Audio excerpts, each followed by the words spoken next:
Bismillahirrahmanirrahim. Assalamualaikum warahmatullahi wabarakatuh. Selamat datang kepada peserta MOOC untuk mata kuliah kejahatan korporasi. Minggu lalu kita diskusi terkait siapa saja sih yang dikategorikan sebagai subjek hukum pidana untuk kejahatan korporasi. Minggu ini kita akan membahas sedikit tentang pertanggungjawaban pidana korporasi dan pengurus pada ketentuan Perma nomor 13 tahun 2016 di pasal 3. Menyebutkan bahwa unsur tindak pidana korporasi adalah tindak pidana yang dilakukan oleh orang berdasarkan hubungan kerja atau berdasarkan hubungan lain, sendiri maupun bersama, bertindak untuk dan atas nama korporasi di dalam maupun di luar lingkungan korporasi. Artinya, bahwa dikategorikan sebagai pihak atau korporasi adalah karena hubungan kerja atau bahwa seseorang itu bertindak untuk dan atas nama korporasi, baik di dalam maupun di luar lingkungan korporasi. Hal ini sama dengan apa yang diatur di dalam pasal 4 KUHP baru, di mana korporasi itu atas subjek korporasi adalah orang atau pengurus yang bertindak untuk dan atas nama korporasi. Kemudian selain konteks kesalahan korporasi, Perma 13 tahun 2016 ini menyebutkan di pasal 4-nya bahwa korporasi dalam hal ini memperoleh keuntungan atau manfaat dari tindak pidana atau kepentingan korporasi. Korporasi membiarkan terjadinya tindak pidana.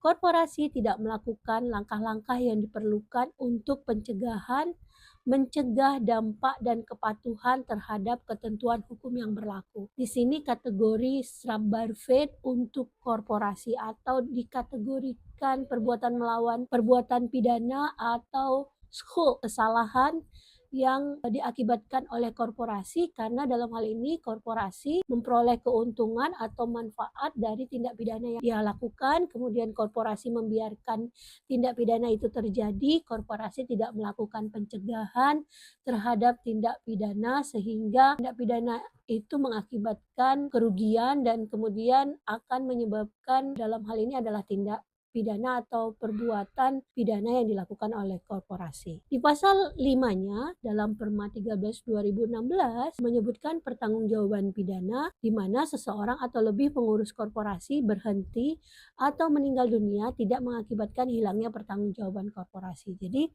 karena meninggal dunia maka korporasi tetap dapat dimintai pertanggungjawaban. Aturan ini merupakan aturan khusus yang sangat berbeda dengan ketentuan umum di mana seseorang yang meninggal dari pengurus korporasi tidak akan menghilangkan pertanggungjawaban korporasi. Jadi korporasi tetap dapat dipidana, tetap dapat dimintai pertanggungjawaban apabila pengurusnya meninggal dunia. Di pasal 6-nya, pertanggungjawaban grup korporasi terkait grup korporasi dalam hal pertanggungjawaban secara pidana sesuai dengan peran masing-masing. Pemeriksaan korporasi di pasal 9 menyebutkan pemanggilan terhadap korporasi ditujukan ke alamat atau kedudukan korporasi. Alamat korporasi tidak diketahui ke alamat salah satu pengurus korporasi, kemudian alamat korporasi dan pengurus korporasi tidak diketahui disampaikan melalui media cetak elektronik dan tempat gedung pengadilan informasi tersebut ditempelkan. Jadi dalam hal pemeriksaan korporasi bisa dilakukan melalui panggilan ke alamat atau kedudukan korporasi, atau korporasi tidak diketahui alamat maka di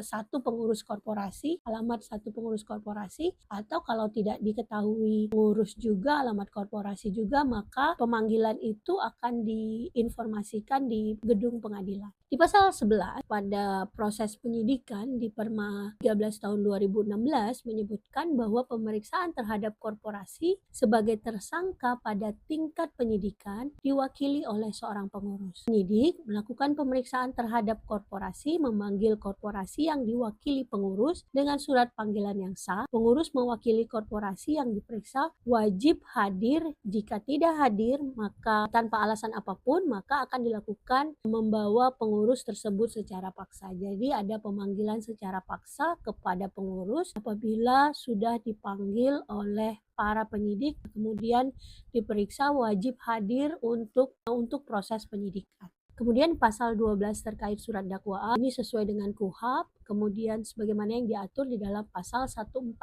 ayat 2 KUHP. Jadi proses penuntutan terkait surat dakwaan harus sesuai ketentuan yang diatur di dalam KUHP. Selanjutnya di pasal 13, kehadiran pengurus yang mewakili korporasi, di mana pengurus yang mewakili korporasi pada tingkat penyidikan